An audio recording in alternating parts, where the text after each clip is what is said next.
¿Qué tal? Los saludamos con mucho gusto, su servidor Luis Alberto Medina, Leonardo Curcio y Sergio Aguayo.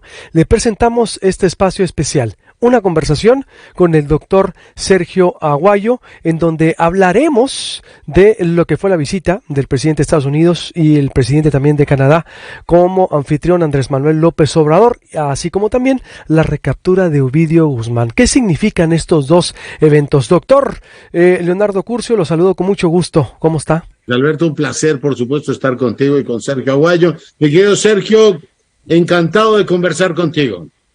El placer es mío. Oye, pues ubícanos en el plano conceptual y en el plano político. Acaba de desarrollarse la Cumbre de Líderes de América del Norte y las dos bilaterales, México-Estados Unidos y México-Canadá. Uno de los componentes es naturalmente el de seguridad. Hay elementos contextuales como la detención de Ovidio, a la que en un momento más nos referiremos, pero me encantaría tu reflexión inicial sobre dos temas importantes. La evolución de este marco que se ha llamado entendimiento bicentenario, que ha permitido efectivamente superar esto que les incomodaba mucho a los gobiernos mexicanos, desde Peña Nieto hasta López Obrador, de la iniciativa Mérida, y por otro lado, veo en los entregables de en este caso, Cumbre de Líderes de América del Norte, que tenemos, Sergio, un grupo de América del Norte que discute el tema de drogas. Tú disculparás mi ignorancia, no sé si sea un grupo secretísimo entre los gobiernos, pero no he visto que incorporen a la sociedad civil en estas discusiones. Te pongo ese balón en el manchón de penalti. Muchas gracias, Leonardo. Gracias, Luis Alberto Medina, por esta idea, esta iniciativa de tener estos diálogos sobre seguridad. Y en ese sentido, la cumbre trilateral reflejó o desprendió muy buenas intenciones, pero en materia de seguridad, poca sustancia. Porque tú lo mencionaste de pasada. La materia de seguridad de México y Estados Unidos están en revisión profunda desde hace 4 años. Una de las iniciativas más interesantes del actual gobierno fue negociar el entendimiento bicentenario, es decir, meter a la migración, narcóticos, armas y lavado de dinero en una revisión dentro de la relación. No hubo en esta ocasión ninguna mención, solo de pasada, a ese entendimiento. Y aquí la pregunta es, hay dos preguntas. Uno es ¿por qué no incorporaron a Canadá? ¿O por qué no incorporan a Canadá? Tiene sentido un entendimiento bicentenario trilateral. Y luego, pues, la curiosa exclusión de Marcelo Ebrard de las reuniones del Gabinete de Seguridad, dada la importancia que tiene el factor externo, la relación con Estados Unidos, aunque también con Canadá, en materia de seguridad.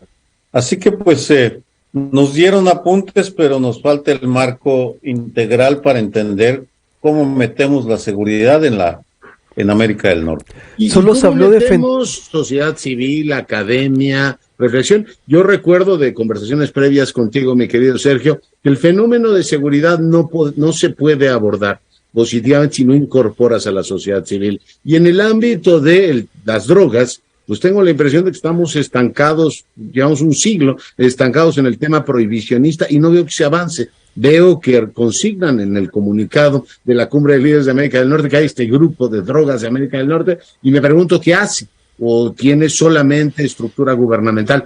Una reflexión sobre este asunto de se puede seguir estructurando mecanismos político-diplomáticos en el alto nivel para enfrentar organizaciones criminales sin involucrar a otros actores, reitero, sociedad civil, academia, etcétera, podemos seguir instalados en que el paradigma prohibicionista seguirá vivo aquí y no hay manera de tocarlo como si fuera, mi querido Sergio, el David de Miguel Ángel. Mira, tocas uno de los aspectos más peculiares de esta cumbre, porque tanto Canadá, más Canadá que Estados Unidos, pero los dos incorporan de manera permanente, insistente, constante al sector académico, privado, los empresarios, a la sociedad civil, a los organismos civiles, porque los consideran indispensables y lo son en la lucha contra la inseguridad. Pero en México tenemos una situación bastante peculiar.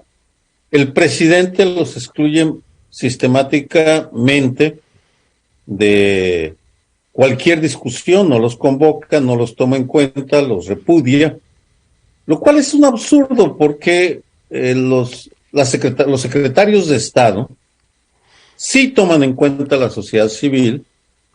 La Ciudad de México, para hablar de los que conozco, la Ciudad de México, el Senado y Relaciones Exteriores hacen un esfuerzo por acercarse a la sociedad.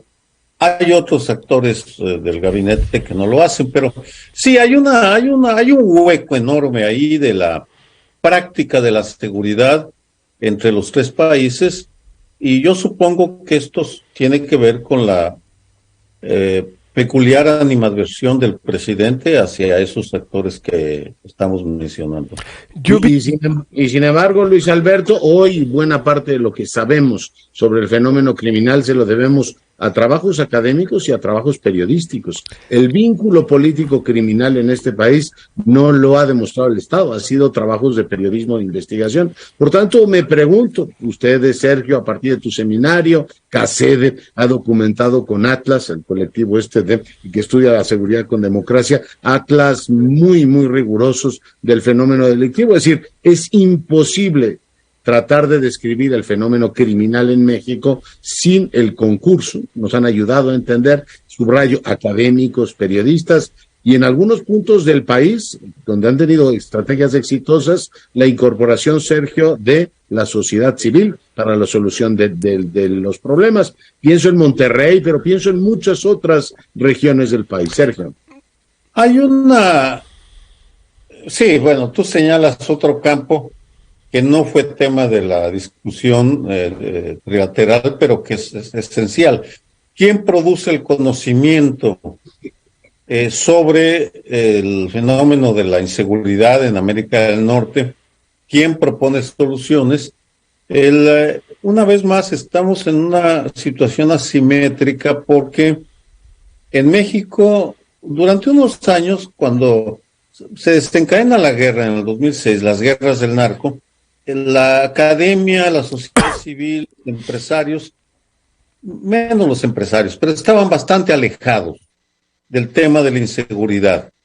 Eso ha cambiado, pero en este sexenio al menos sigue habiendo esta distancia que es perjudicial para el Estado y para la sociedad, porque el fenómeno o la tragedia, la pandemia de la inseguridad no se va a solucionar solamente con el trabajo del Estado. Lo subrayo no solamente por llevar la contra. Yo recuerdo que desde ASPAN, tú tienes muy presente ese instrumento que vinculaba seguridad y prosperidad. Decía, oiga, no hay manera de avanzar si no, hacemos concurrente el esfuerzo y el conocimiento de la sociedad en todos los, esfuerzos, en todas las estrategias, en todos los diseños. Parece como si desaprendiéramos en América del Norte lo que en algún momento fue un experimento útil. Me acuerdo de crear comunidades resilientes en el norte del país, como que se va perdiendo, ¿no? Y cada administración empieza con sus nuevas creaciones. Pero bueno, es parte también de la lógica con la que se ha manejado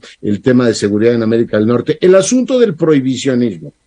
Estamos, como decía Sartre en los 60, del marxismo ante el horizonte irrebasable del marxismo. Es decir, el prohibicionismo lo tenemos aquí y no hay manera de quitárnoslo de encima, a pesar de que Biden, lo primero que le dijo a López Obrador es, oiga, han muerto 106,000 personas por el tema del fentanilo. Y uno piensa, sí, después de todos estos años, habría que mover un poco el paradigma interpretativo, Sergio. Pero solo se habló... Bueno, sí, pero ahí...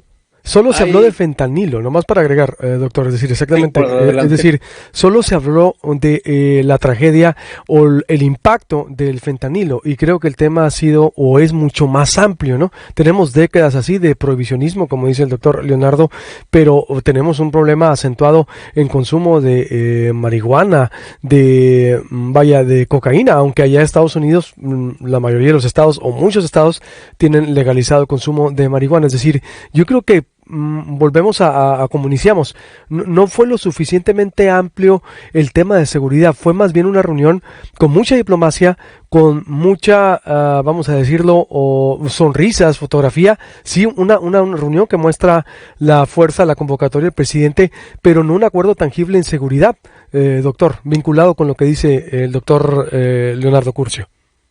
Sí, creo que las buenas intenciones fueron indudables, pero también la ausencia de temas tan nodales como los acuerdos concretos que se están logrando o se está intentando lograr en el tema del combate al tráfico de fentanilo, por ejemplo.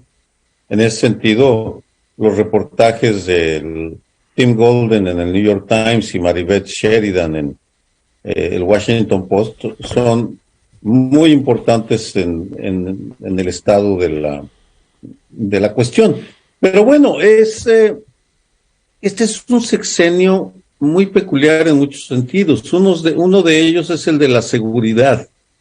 Es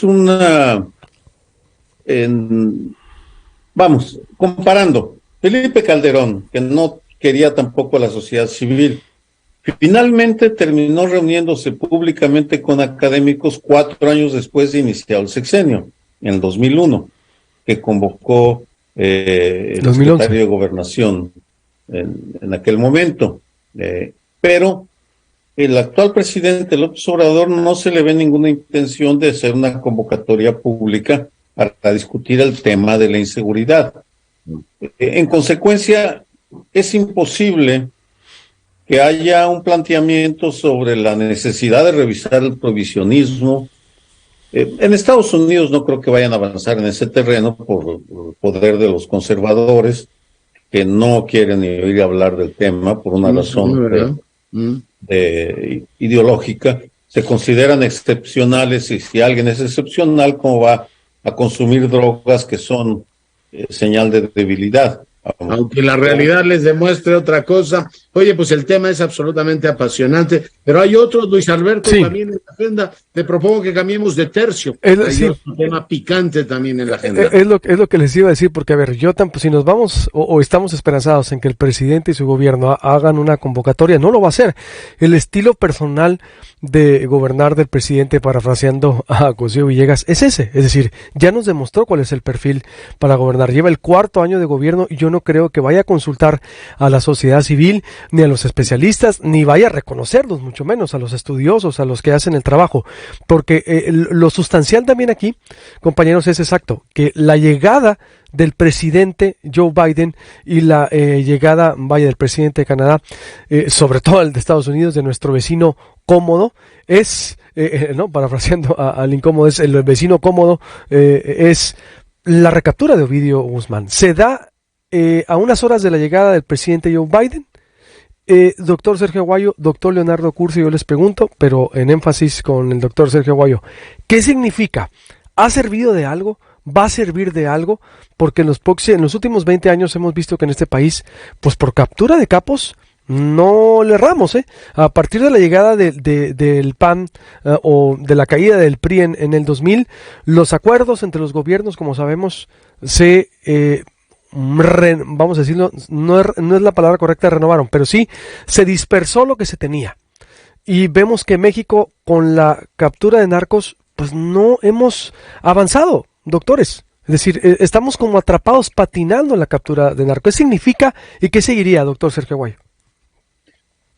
Bien, primero, me parece una buena noticia que el ejército, en un operativo muy alto en vidas, pero sin embargo exitoso, haya detenido a Ovidio Guzmán. Había adquirido un carácter de símbolo para los dos bandos, tanto para el cartel de Sinaloa como para el Estado mexicano y el ejército, que lo vivía como una humillación. Se resolvió.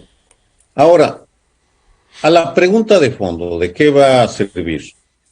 En el combate al crimen organizado, los éxitos entendidos como la contención de la violencia y la reducción en el peso, en el poderío criminal,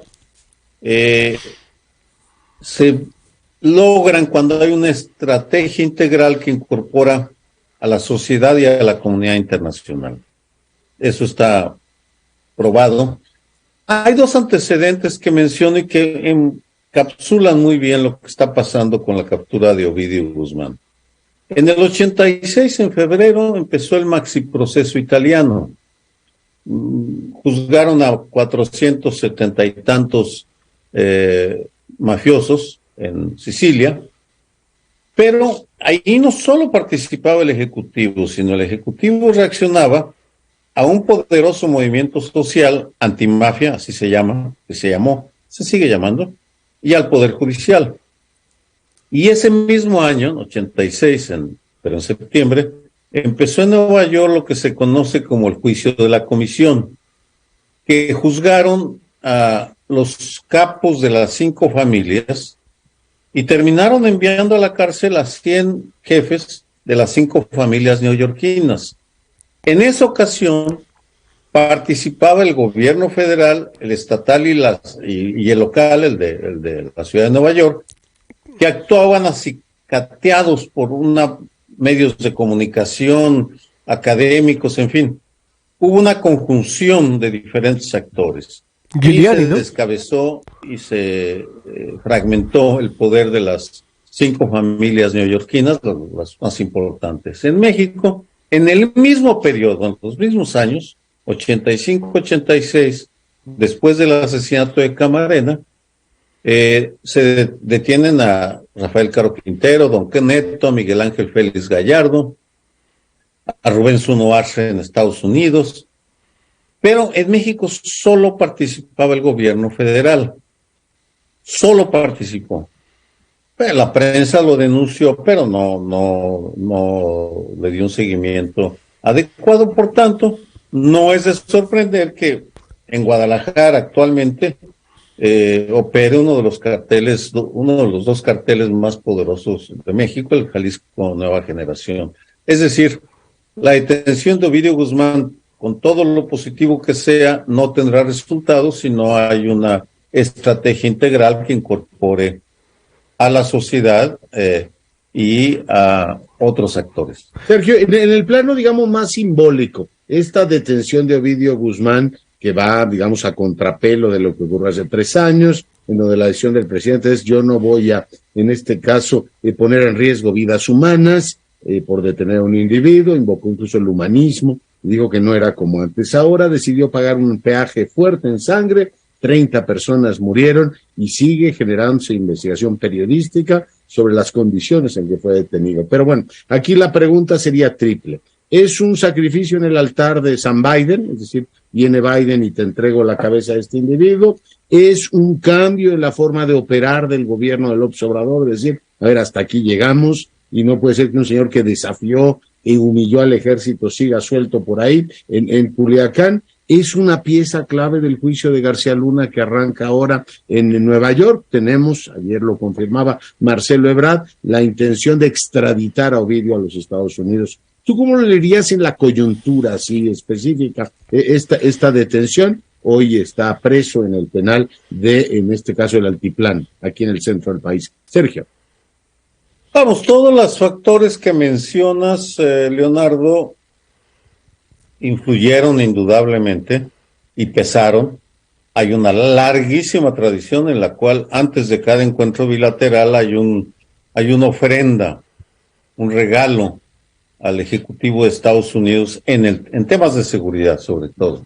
Ha sido clarísimo a lo largo de los años, pero yo tengo una interpretación algo diferente. Creo que fue la oportunidad que se le dio al ejército para que se reivindicara públicamente.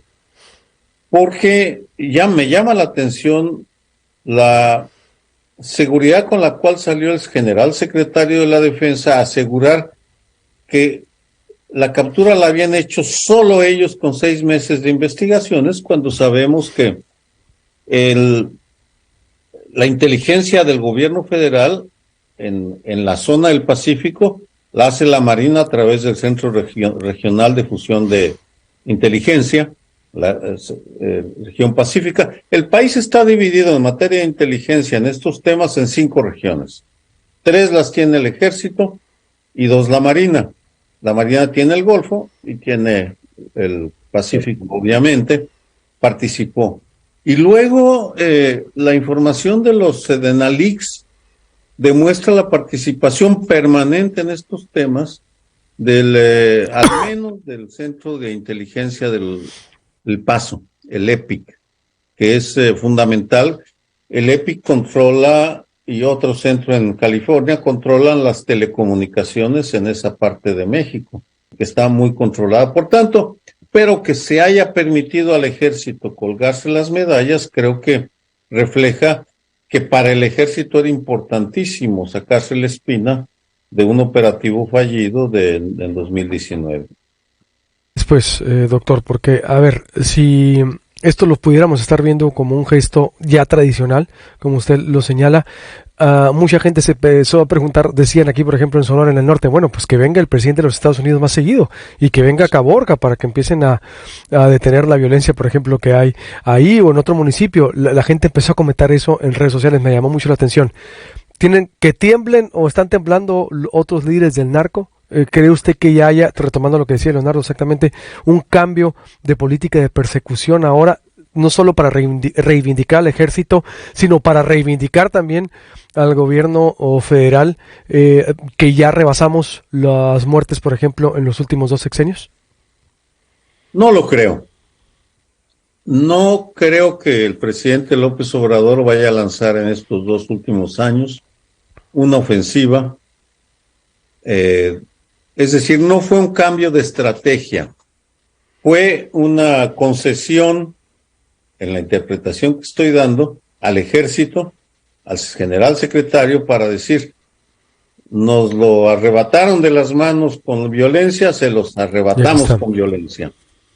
Y van a ver de qué tamaño son las balas de los helicópteros artillados, vamos. Y los hicieron picadillo.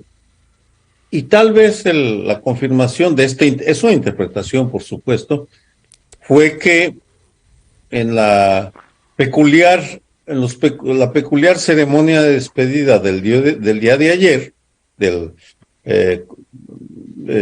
martes, el presidente haya insistido en sus tesis sobre el impacto que tiene su estrategia de las becas, en fin, su estrategia de abrazos no balazos. Así que no pienso que vaya a cambiar, pero sí creo que lo que el auditorio y la sociedad debemos entender es que tenemos que exigir a las y los candidatos a la presidencia para el 2024 que nos expliquen desde ahora cuál va a ser su estrategia de seguridad, vamos, porque si vamos a dejar que siga siendo la misma tolerancia tácita, pues sí, no va a ser lo mejor para la sociedad. Necesitamos que nos hagan un planteamiento mejor, porque aquí hay paradojas. No me quiero extender demasiado, pero la estrategia de Claudia Sheinbaum en la Ciudad de México, sin pregonarlo ni decirlo, es bien diferente a la del presidente López Obrador. Nada que ver. Es otra lógica.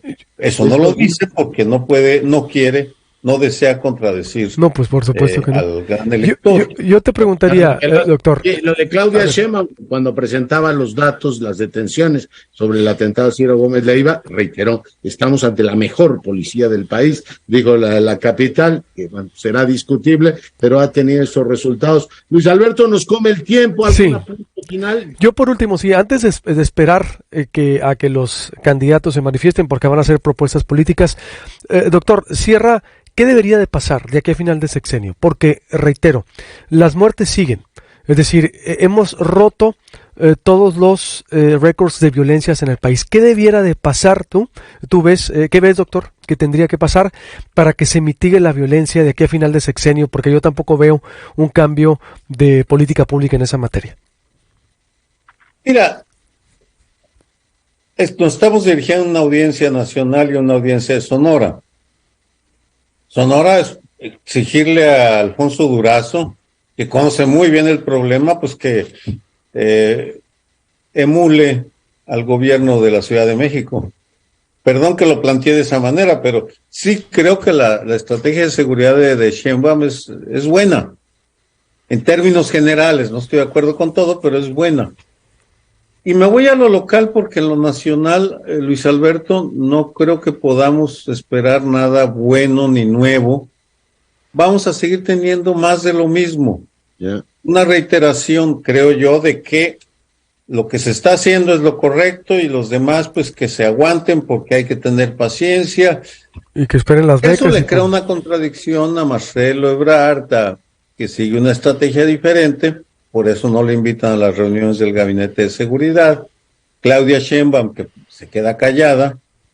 Ricardo Monreal, que sí tiene una visión diferente porque él ha dicho, la seguridad es una estrategia, es una asignatura pendiente, esas son sus palabras. No hemos hecho lo suficiente.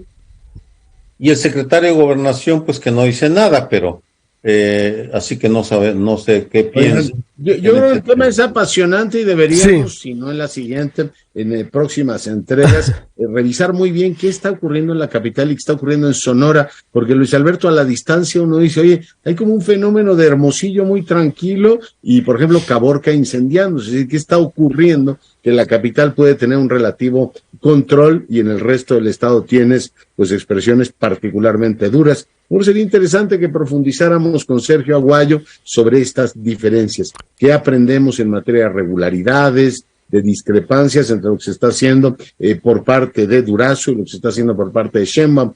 Así es que, bueno, pues esa es la lógica de estas conversaciones, también ir proponiendo, dando a conocer, aprovechando el profundo conocimiento de Sergio Aguayo sobre el particular. Sergio, un abrazo. Un abrazo, Luis Alberto. Un abrazo a los Luis dos. Alberto, calidad. Un abrazo, al contrario, un placer estar con los dos y por supuesto de ir generando una conversación diferente a través de una conversación con el doctor Sergio Aguayo entre su servidor Luis Alberto Medina y Leonardo Curcio con estos diálogos por la seguridad o conversación por la seguridad. Nos vemos a la siguiente, doctores. Hasta luego.